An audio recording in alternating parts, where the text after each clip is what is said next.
22 जनवरी को रामलला के प्राण प्रतिष्ठा कार्यक्रम में शामिल होने के लिए कांग्रेस अध्यक्ष मल्लिकार्जुन खड़गे, कांग्रेस संसदीय दल की अध्यक्ष सोनिया गांधी और लोकसभा में कांग्रेस पार्टी के नेता अधीर रंजन चौधरी को निमंत्रण मिला। लेकिन कांग्रेस ने प्राण प्रतिष्ठा समारोह को आरएसएस और बीजेपी का कार्यक्रम बताते हुए निमंत्रण लेने से इनकार कर दिया, जिसके बाद बीजेपी ने नए संसद भवन के उद्घाटन, जीएसटी, G20 शिखर सम्मेलन में राष्ट्रपति की ओर से दिए गए भोज और पूर्व राष्ट्रपति रामनाथ कोविंद के साथ द्रौपदी मुर्मू के अभिभाषण का उदाहरण देते हुए कांग्रेस को बहिष्कार करने वाली पार्टी करार दिया। पूर्व राष्ट्रपति प्रणब मुखर्जी जी जो आप ही की पार्टी के थे, उनके भारत रत्न समारोह का बहिष्कार कर दिया। इसी बहिष्कार के चलते हुए जनता भी क्रमशः उनको सत्ता से बहिष्कृत करती चली जा रही है, परंतु उनकी बुद्धि परिष्कृत होने का नाम नहीं ले रही है। बीजेपी ने इतिहास के पन्ने पलटते हुए पंडित जवाहरलाल नेहरू के सोमनाथ मंदिर के प्राण प्रतिष्ठा समारोह में न जाने, इंदिरा गांधी के कार्यकाल में गोरक्षक संतों पर गोलियां चलाने, राजीव गांधी के कार्यकाल में कार सेवकों की हत्या करने वालों का समर्थन करने जैसे उदाहरण देते हुए कांग्रेस पर सनातन और भारतीय संस्कारों के विरोध का आरोप लगाया। सोनिया जी के जमाने में आते आते राम काल्पनिक होने का हलफनामा तक हो गया।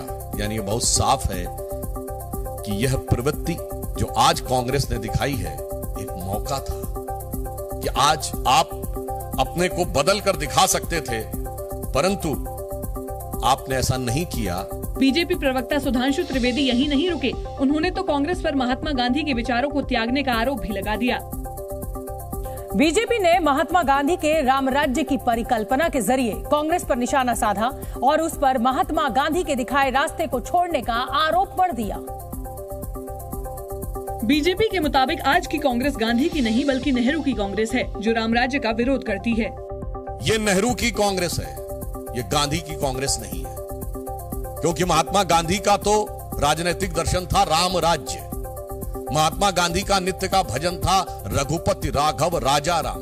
महात्मा गांधी की समाधि पे लिखा हुआ है हे राम, और आज उस राम राज्य की प्राण प्रतिष्ठा का प्रारंभ हो रहा है, श्री गणेश हो रहा है, और आप उसके साथ नहीं खड़े हैं।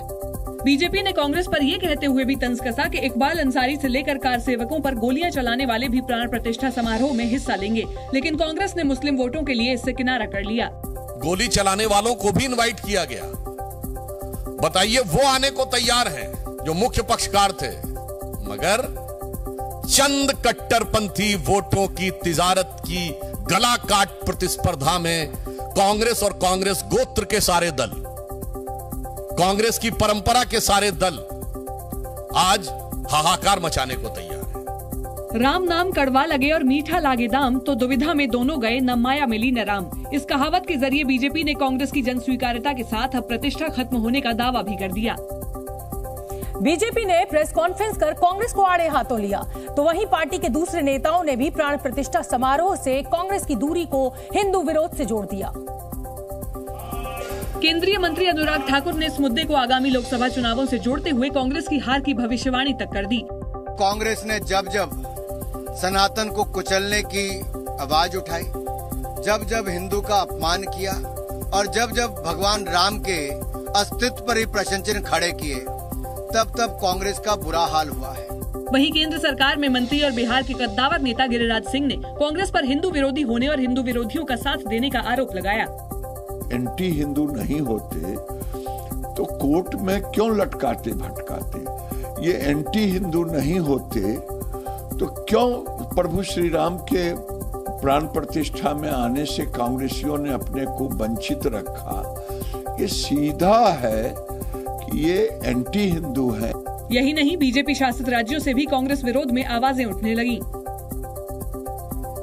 यूपी से लेकर बिहार और महाराष्ट्र से लेकर मध्य प्रदेश के बीजेपी नेताओं ने सोनिया गांधी के प्राण प्रतिष्ठा कार्यक्रम के निमंत्रण को अस्वीकार करने पर कांग्रेस को कटघरे में खड़ा कर दिया। उत्तर प्रदेश के उप मुख्यमंत्री केशव प्रसाद मौर्य ने कांग्रेस पर हल्ला बोलते हुए इसे रामद्रोही बताया। निमंत्रण कोई भाजपा ने नहीं दिया है, सरकार ने नहीं दिया है, उसे श्री राम जन्मभूमि तीर्थ क्षेत्र ट्रस्ट ने दिया है, और उसे नकारना निश्चित तौर से यह रामद्रोही जो उनका आचरण है वो प्रकट हो जाता है। पटना में मौजूद रविशंकर प्रसाद ने प्राण प्रतिष्ठा समारोह में हिस्सा लेने से कांग्रेस के इनकार करने को लोकसभा चुनावों से जोड़ते हुए कहा कि उसकी हार निश्चित है। कांग्रेस पार्टी देश पर राज की थी ना, आज सिमट के कहाँ होगा ये लोकसभा में, और आगे चुनाव होगा तो इनका सुपड़ा साफ होगा। यही नहीं, मध्य प्रदेश के पूर्व मुख्यमंत्री शिवराज सिंह चौहान ने प्राण प्रतिष्ठा के निमंत्रण को अस्वीकार करने को भारत की पहचान को अस्वीकार करना बताया। राम मंदिर में प्राण प्रतिष्ठा के निमंत्रण को अस्वीकार करना भारत की पहचान को अस्वीकार करना है, भारतीय संस्कृति को अस्वीकार करना है, और इसीलिए तो कांग्रेस कहीं की नहीं रही। बीजेपी की रामनीति में कांग्रेस बुरी तरह उलझ गई और प्राण प्रतिष्ठा के निमंत्रण को अस्वीकार कर अपने ही पैरों पर कुल्हाड़ी मारने का काम किया, जिसका एहसास आला कमान को भरसक न हो, लेकिन कांग्रेस के क्षेत्रीय नेताओं को जरूर है, जिन्होंने न सिर्फ इस फैसले पर आपत्ति जताई बल्कि कुछ नेताओं ने तो पार्टी से इस्तीफा तक दे दिया, जिनमें शामिल हैं भारतीय युवा कांग्रेस के राष्ट्रीय प्रवक्ता रत्नेश मिश्रा।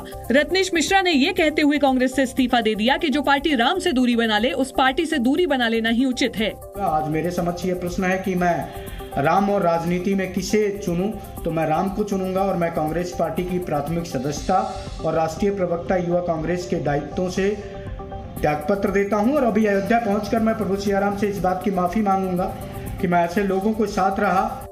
वहीं कांग्रेस नेता आचार्य प्रमोद कृष्णम ने भी प्राण प्रतिष्ठा के निमंत्रण को अस्वीकार करने पर अपनी ही पार्टी को लताड़ लगाई। कांग्रेस राम विरोधी नहीं है, ये कुछ लोग हैं जिन्होंने इस तरह का फैसला कराने में भूमिका अदा की है। ये बड़ा गंभीर विषय है। आज मेरा दिल टूट गया है।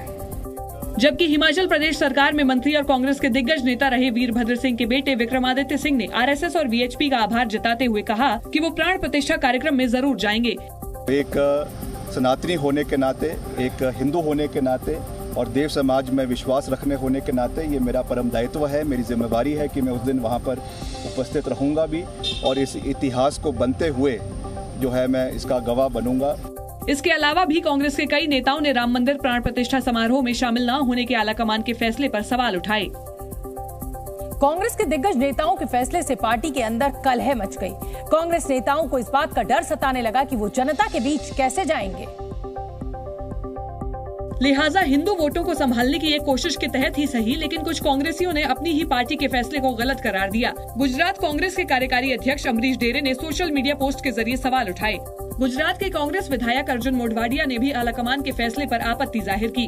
हालांकि पीसी शर्मा जैसे कुछ स्थानीय कांग्रेस नेता पार्टी आलाकमान के फैसले का बचाव करते भी नजर आए।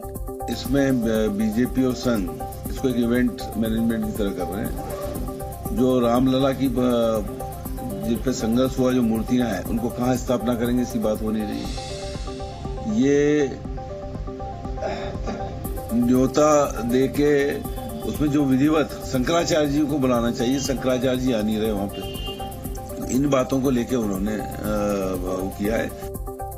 दरअसल कांग्रेस खुद को घिरता देख पुरी पीठ के शंकराचार्य निश्चलानंदा सरस्वती जी महाराज का सहारा ले रही है, जिन्होंने रामलला के प्राण प्रतिष्ठा समारोह में शामिल न होने की वजह बताने के साथ इससे किनारा कर लिया। हालांकि निश्चलानंदा सरस्वती जी महाराज ने कहा कि वो प्राण प्रतिष्ठा समारोह का विरोध नहीं कर रहे, बल्कि समारोह शास्त्र सम्मत नहीं हो रहा इसलिए नहीं जा रहे। भारत के प्रधानमंत्री जी गर्भगृह में होंगे, मूर्ति का स्पर्श करेंगे, प्रतिष्ठित करेंगे, इसको राजनीतिक रूप दिया ही गया है। मर्यादा पुरुषोत्तम भगवान राम की प्रतिष्ठा होगी तो शास्त्र सम्मत विधा से होनी चाहिए। यह है, मैं तो विरोध नहीं करूंगा, जाऊंगा भी नहीं। मैंने अपना पक्ष रख दिया। आधा तीतर आधा बटेर की कहावत चरितार्थ न करें, सब कुछ शास्त्र सम्मत विधा से हो। लेकिन कांग्रेस ने इसी को मुद्दा बना लिया, जिसका जवाब वीएचपी यानी विश्व हिंदू परिषद ने दिया। शंकराचार्य नहीं आ रहे, पर शारदा पीठ और श्रृंगेरी के शंकराचार्यों ने स्पष्ट किया है एक प्रेस रिलीज से कि उनको इस आयोजन की प्रसन्नता है। इसके प्राण प्रतिष्ठा के कार्यक्रम की सफलता की कामना की है। सुविधा से आएंगे ऐसा कहा है। सुविधा से आएंगे ये शंकराचार्य निश्चलानंद जी ने भी कहा है।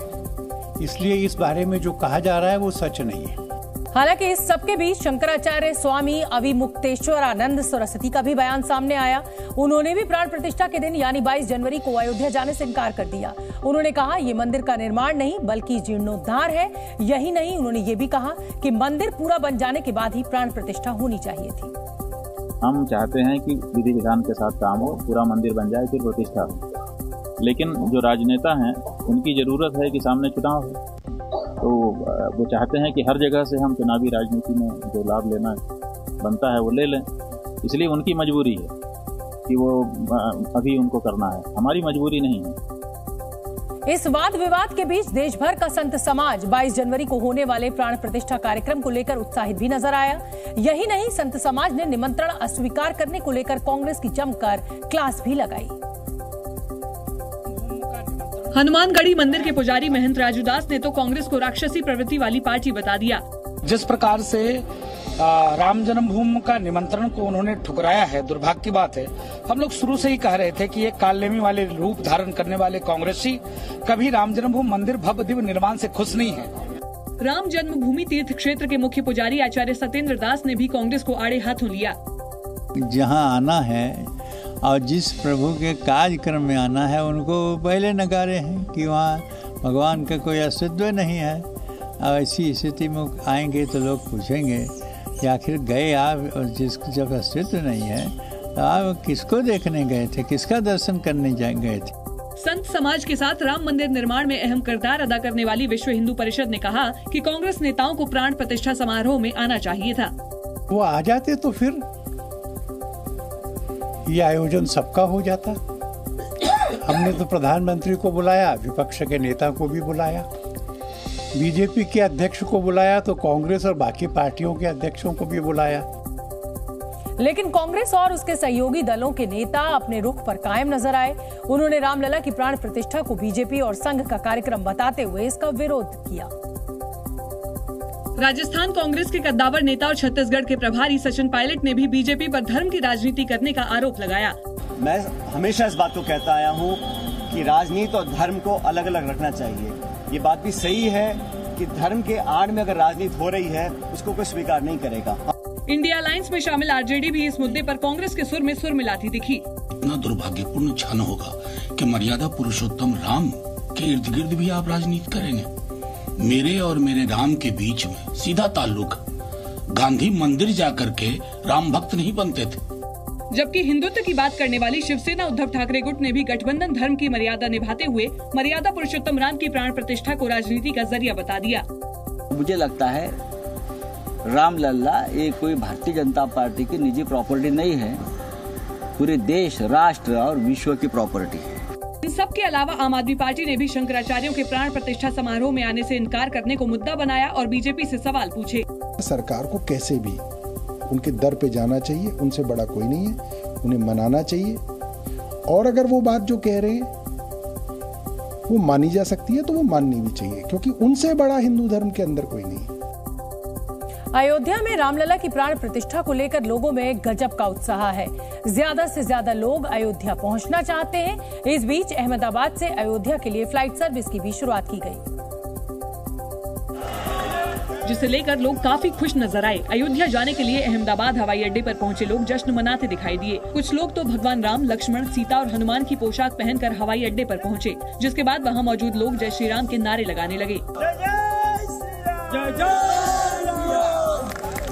लोगों ने एयरपोर्ट पर ही केक काटकर अपनी खुशी का इजहार किया। साथ ही विमान में बैठने से पहले वहां रखी राम की प्रतिमा के साथ फोटो भी खिंचवाई। पहली बार अयोध्या पहुंचे यात्रियों ने वहां की व्यवस्थाएं देखकर प्रशासन को धन्यवाद दिया। बहुत अच्छा लगा, अभी तो मैं फर्स्ट टाइम आई तो मुझे बहुत अच्छा लगा, अंदर भी काफी अच्छे से बनाया था। जानकारी के मुताबिक हफ्ते में 3 दिन मंगलवार, गुरुवार और शनिवार को अहमदाबाद से अयोध्या के लिए विमान उड़ान भरेंगे। अयोध्या के महर्षि वाल्मीकि अंतर्राष्ट्रीय एयरपोर्ट पर विमानों की उड़ान शुरू होने के साथ ही सीआईएसएफ के जवानों ने सुरक्षा का जिम्मा पूरी तरह अपने हाथ में ले लिया। एयरपोर्ट अथॉरिटी ने जानकारी दी है कि पूरे परिसर की सुरक्षा में सीआईएसएफ के 150 सशस्त्र जवानों को तैनात किया गया है। सीआईएसएफ के जवान अलग अलग शिफ्ट में दिन रात एयरपोर्ट की सुरक्षा संभालेंगे। इसके साथ ही अयोध्या देश का 68वां एयरपोर्ट बन गया है, जिसकी सुरक्षा सीआईएसएफ के हवाले है। सीआईएसएफ के जवान एयरपोर्ट में एंट्री गेट से लेकर सामान चेक करने तक का जिम्मा संभालेंगे।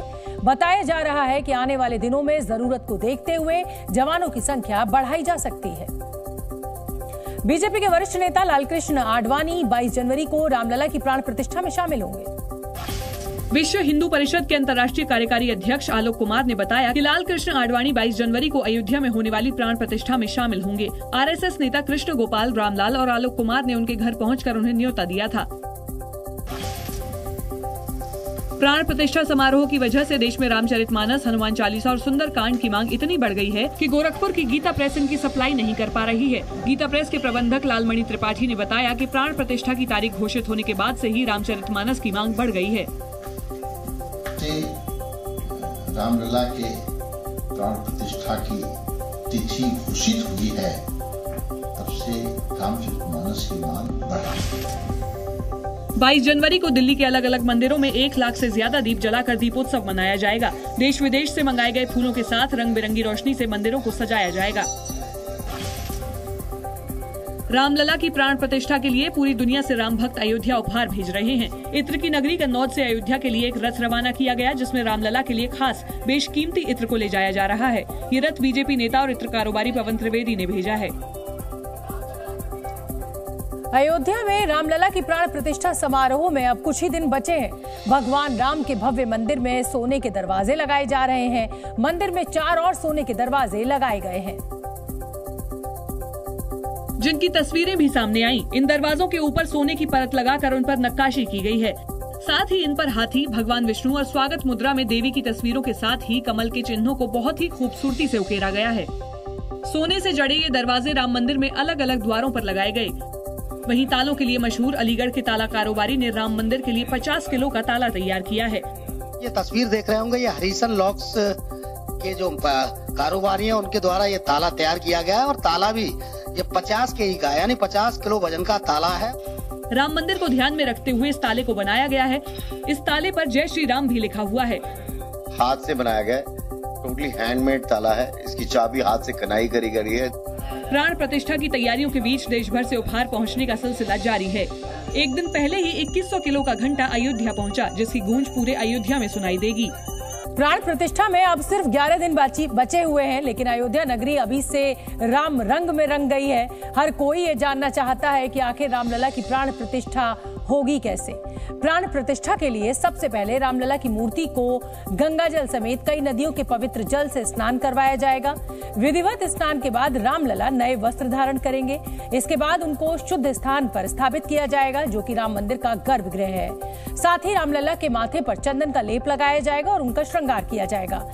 इसके बाद बीज मंत्र के उच्चारण के साथ रामलला की प्राण प्रतिष्ठा की जाएगी। फिर उनका पंच उपचार होगा और विधि विधान के साथ पूजा अर्चना होगी। प्राण प्रतिष्ठा के अंत में वहां उपस्थित सभी श्रद्धालु आरती गाएंगे। प्राण प्रतिष्ठा पूर्ण होने के साथ ही वहां मौजूद लोगों को प्रसाद बांटा जाएगा।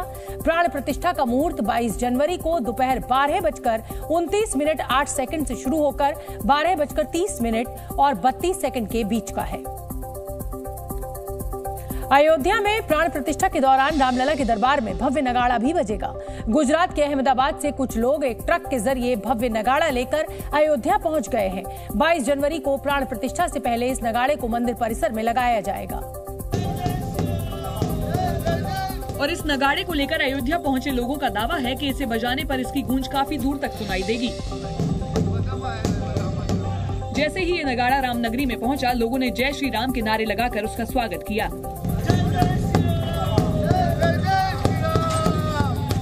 ये नगाड़ा अखिल भारतीय दग्बर समाज की ओर से बनाया गया है। बताया गया कि 800 किलो के इस भव्य नगाड़े में लोहे और तांबे का इस्तेमाल किया गया है। साथ ही इस नगाड़े पर सोने और चांदी की परत चढ़ाई गई है, ताकि नगाड़े को हजारों वर्षों की उम्र दी जा सके। बजने के बाद उसकी भव्य धुन रहेगी। जैसे कि आप बजाओगे तो बहुत जोर से आवाज उसकी आएगी, क्योंकि ये 56 इंच के सीने वाला बना हुआ है। 22 जनवरी को अयोध्या में रामलला की प्राण प्रतिष्ठा है। ऐसे में देश भर से प्राण प्रतिष्ठा के लिए उपहार लाए जा रहे हैं। अयोध्या के भव्य मंदिर में रामलला की प्राण प्रतिष्ठा समारोह में अभी 11 दिन बचे हैं, लेकिन वहां अभी से ही उत्सव का माहौल है। पूरा शहर राम भक्ति में सराबोर दिखाई दे रहा है और इस बीच भक्तों ने राम शोभा यात्रा भी निकाली, जिसमें सैकड़ों की तादाद में लोग शामिल हुए। ये यात्रा शहर के जिस इलाके से होकर गुजरी, उसे देखने के लिए लोगों का हुजूम उमड़ पड़ा। शोभा यात्रा के दौरान कुछ लोगों के हाथों में भगवा झंडे थे, जबकि कई लोग अपने सिर पर कलश लेकर चल रहे थे। इस यात्रा में ज्यादातर महिलाएं शामिल हुईं, जो भगवान राम के जयकारे लगाती नजर आईं। बताया गया कि ये यात्रा जहां जहां से गुजरी, लोगों ने फूल बरसाकर स्वागत किया। अयोध्या में भगवान राम के बचपन से लेकर राज्याभिषेक तक का सफर मूर्तियों के रूप में दिखाया जाएगा। असम के शिल्पकार रंजीत मंडल पूरी रामायण को मूर्तियों का रूप देने में जुटे हैं और दावा है कि पूरे भारत से अयोध्या आने वाले लोग इन मूर्तियों से खुद को जुड़ा हुआ महसूस कर सकें, इसका खास ध्यान रखा जा रहा है। इन मूर्तियों में भगवान राम के जन्म से लेकर वनवास तक की तस्वीरें, लंका पर विजय और अयोध्या वापसी की झलक देखने को मिलेगी। हम आपको तस्वीरें दिखाते हैं कि भगवान श्री राम जब इस धरती पर आए थे तो कैसे यज्ञ किया गया था। इन मूर्तियों को रूप देने में जुटे शिल्पकार रंजीत मंडल ने बताया कि राम के बचपन से लेकर हनुमान के लंका जाने तक मूर्तियां तैयार कर ली गई हैं, जबकि बाकी मूर्तियों पर काम जारी है। हनुमान जो लंका जाने तक जो है मेरा लगभग तैयारी में है, ढलाई हो चुका है, मतलब अभी फिनिशिंग का काम चल रहा है। बताया गया कि ये मूर्तियां भव्य राम मंदिर के प्रांगण में लगाई जाएंगी। संसद का बजट सत्र 31 जनवरी से शुरू होगा। मोदी सरकार के दूसरे कार्यकाल का आखिरी बजट 1 फरवरी को पेश होगा। सूत्रों के मुताबिक 31 जनवरी से 9 फरवरी तक संसद का बजट सत्र चलेगा। राष्ट्रपति द्रौपदी मुर्मू संसद के दोनों सदनों को 31 जनवरी को संबोधित करेंगी, जिसके बाद 1 फरवरी को वित्त मंत्री निर्मला सीतारमण अंतरिम बजट पेश करेंगी। समाजवादी पार्टी के अध्यक्ष अखिलेश यादव ने कानून व्यवस्था का मुद्दा उठाते हुए केंद्र और यूपी सरकार पर हमला बोला। उन्होंने कहा कि सरकार अपनी नाकामी छिपाने के लिए एनकाउंटर करवा रही है। अपनी नाकामी छिपाने के लिए एनकाउंटर्स, अपनी नाकामी छिपाने के लिए जो भ्रष्टाचार हो रहा है उसको जीरो टॉलरेंस बोल रहे हैं करप्शन के लिए। उत्तर 24 परगना में ईडी अधिकारियों पर हुए हमले के खिलाफ बीजेपी के सैकड़ों कार्यकर्ताओं ने संदेश खाली में मार्च निकाला। इस दौरान कार्यकर्ताओं ने शाहजहां शेख को गिरफ्तार करने की मांग की। प्रदर्शन के दौरान बीजेपी कार्यकर्ताओं और पुलिस वालों के बीच हल्की झड़प भी हुई। मनी लॉन्ड्रिंग मामले में गिरफ्तार एनसीपी नेता नवाब मलिक की अंतरिम जमानत को 6 महीने के लिए बढ़ा दिया गया है। पिछले साल 11 अगस्त को खराब स्वास्थ्य के आधार पर सुप्रीम कोर्ट ने उन्हें अंतरिम जमानत दी थी। किडनी की बीमारी को देखते हुए उनकी जमानत अवधि बढ़ाई गई है। बीजेपी को केंद्र की सत्ता से बेदखल करने के लिए बनाए गए इंडिया गठबंधन में सीट बंटवारे को लेकर सियासी घमासान अब तेज हो गया है। सूत्रों के हवाले से खबर है कि बिहार में सीट बंटवारे पर जेडीयू और कांग्रेस में टकराव बढ़ गया, जिससे सीएम नीतीश कुमार नाराज बताए जा रहे हैं। सूत्रों के मुताबिक बिहार में लोकसभा की सीटों के लिए जेडीयू 17, आरजेडी 17, कांग्रेस 4 और लेफ्ट पार्टियों के लिए 2 सीटों पर चुनाव लड़ने की योजना बनी थी, जिस पर कांग्रेस ने इनकार करते हुए 10 सीटों की मांग कर दी, जिसे नीतीश देने को तैयार नहीं है और इस वजह से जेडीयू और कांग्रेस में सीट शेयरिंग को लेकर टकराव काफी बढ़ गया। इस बीच हिंदुस्तानी आवाम मोर्चा के अध्यक्ष और एनडीए में शामिल जीतन राम मांझी ने दावा किया कि नीतीश फिर पलटी मार सकते हैं, लेकिन इस बार वो एनडीए में शामिल नहीं हो पाएंगे। ये नीतीश कुमार को गवारा नहीं होगा, लेकिन उनके सामने लाचारी है, इसलिए 14 जनवरी के बाद कुछ न कुछ वो करेंगे, इल्जाम चाहे जो हो, ऐसा हमको लगता है। जीतन राम मांझी ने ये दावा भी किया कि नीतीश पर तेजस्वी को सीएम बनाने का लालू यादव दबाव बना रहे हैं, जिसके लिए नीतीश तैयार नहीं है। बिहार में लोकसभा चुनाव के लिए जहां इंडिया गठबंधन में टकराव बढ़ रहा है, तो वहीं दूसरी तरफ सूत्रों के हवाले से खबर मिल रही है कि एनडीए ने सीट बंटवारे को लेकर अपना प्लान तैयार कर लिया है, जिसमें बीजेपी बिहार की 40 में से 27 सीटों पर चुनाव लड़ेगी, जबकि बाकी सीटें बीजेपी अपने सहयोगी दलों को देगी। सूत्रों के मुताबिक बिहार में बीजेपी 27 सीटों पर चुनाव लड़ेगी, जबकि एनडीए में शामिल पशुपति पारस की राष्ट्रीय लोक जनशक्ति पार्टी को 4 सीट, चिराग पासवान की लोक जनशक्ति पार्टी रामविलास को 4 सीट, उपेंद्र कुशवाहा की राष्ट्रीय लोक जनता दल को 2 सीट, मुकेश सहनी की विकासशील इंसान पार्टी को 2 सीट और जीतन राम मांझी की हिंदुस्तानी आवाम मोर्चा को 1 सीट मिलेगी। इस बीच बीजेपी ने सीट बंटवारे पर विपक्ष पर निशाना साधा।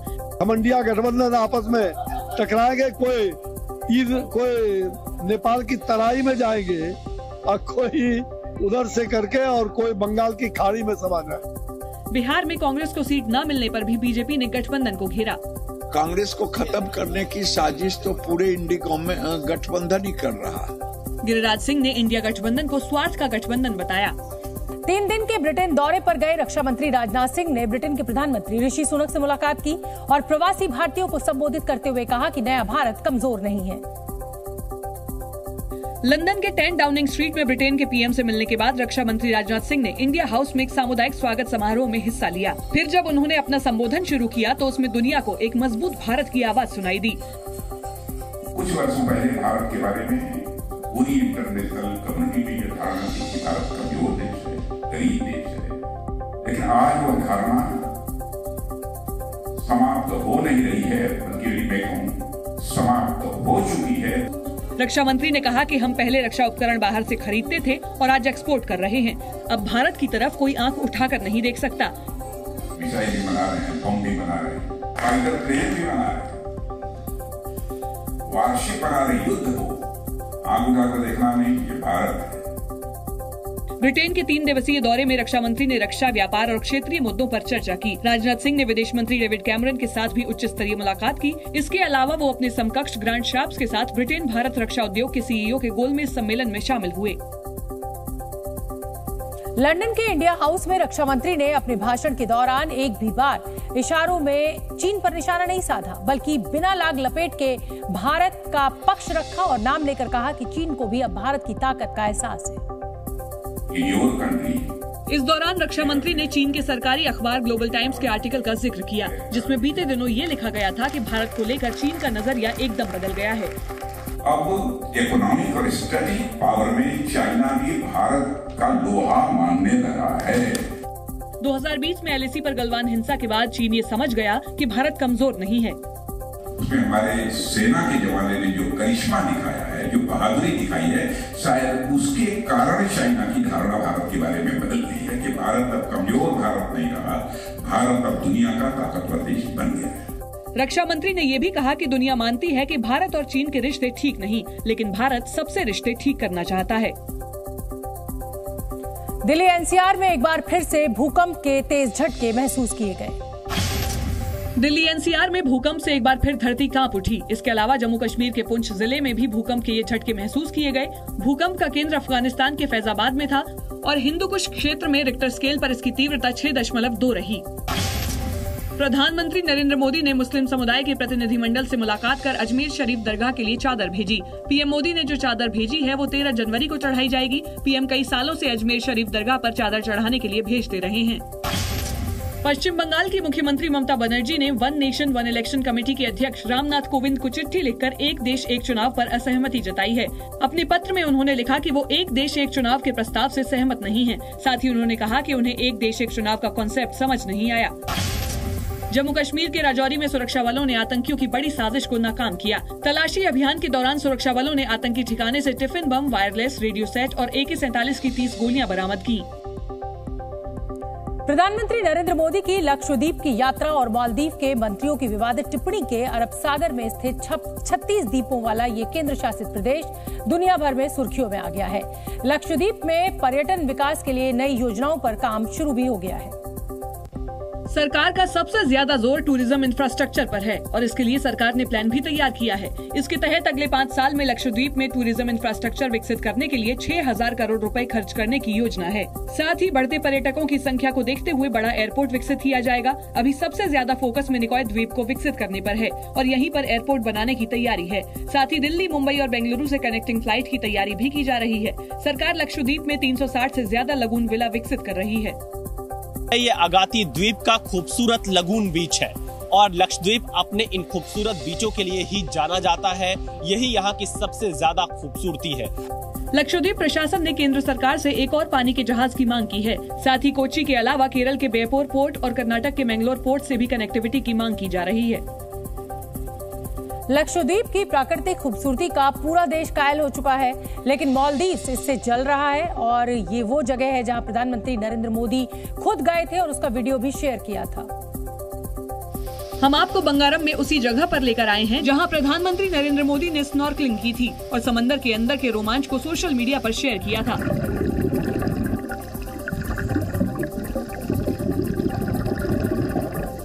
यकीन मानिए कि जब आप यहाँ का दौरा करेंगे और इस जगह पर आकर घूमेंगे, कुछ वक्त बिताएंगे, यहाँ की स्पोर्ट्स एक्टिविटीज में हिस्सा लेंगे, तो आपको लगेगा कि आपको अब विदेश पर किसी बीच पर जाने की जरूरत नहीं। स्कूबा डाइविंग के अलावा लक्षद्वीप के ये शांत द्वीप लोगों को खूब भा रहे हैं और बड़ी संख्या में लोग यहाँ पहुँच रहे हैं। इसी बीच का दौरा प्रधानमंत्री मोदी ने किया था। इसी बीच के किनारे एक कुर्सी पर बैठकर प्रधानमंत्री नरेंद्र मोदी ने अपनी तस्वीरें साझा की थी। पीएम मोदी की वो तस्वीर इतनी ताकतवर थी कि पूरी दुनिया में लक्षद्वीप के पर्यटन को लेकर चर्चा होने लगी। प्रधानमंत्री नरेंद्र मोदी के लक्षद्वीप दौरे के बाद लोगों के मन से मालदीव जाने का ख्याल बदल रहा है। अब लक्षद्वीप की प्राकृतिक खूबसूरती का लुत्फ लेने के लिए बड़ी संख्या में लोग वहां पहुंच रहे हैं। लक्षद्वीप जाने का खर्च पॉकेट फ्रेंडली होने के चलते लक्षद्वीप अब लोगों की पहली पसंद बन गया है। यहाँ के सरकारी द्वीपों पर भी लोगों को बेहतर सुविधाएं मिल रही हैं। सबसे पहले तो हम लोगों ने मालदीव्स का ट्राई किया था, बट मालदीव्स का बजट बहुत ज्यादा था। Then we got to know कि लक्षद्वीप भी अपना इंडियन एक आइलैंड है, उसका बजट चेक किया मैंने and it's kind of budget friendly. ये वही बंगारम द्वीप है जहाँ प्रधानमंत्री नरेंद्र मोदी पहुँचे थे और वक्त बिताया था। प्रधानमंत्री नरेंद्र मोदी पर विवादित टिप्पणी के बाद मालदीव के बॉयकॉट की आवाज हर तरफ से उठ रही है। कई भारतीयों ने मालदीव जाने का टिकट कैंसिल करवाया तो कई सिने स्टार्स ने भी लक्षद्वीप को प्रमोट किया। इन सब के बीच अब federation of western India cine employees ने मालदीव में शूटिंग रद्द करने की अपील की है। फेडरेशन ने सभी फिल्म निर्माताओं से मालदीव में अपनी शूटिंग और बुकिंग रद्द करने की अपील की। साथ ही एक प्रेस रिलीज जारी कर फिल्म निर्माताओं से भारत में लक्षद्वीप जैसी जगहों पर शूटिंग करने के लिए कहा।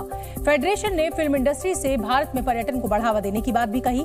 Federation of western India cine employees ने प्रधानमंत्री नरेंद्र मोदी के खिलाफ आपत्तिजनक टिप्पणी को भारत का अपमान बताया और कहा कि ये समय देश के लिए एकजुटता दिखाने का है, इसलिए फिल्म इंडस्ट्री के लोग मालदीव और वहां के शूटिंग लोकेशंस का बहिष्कार करें।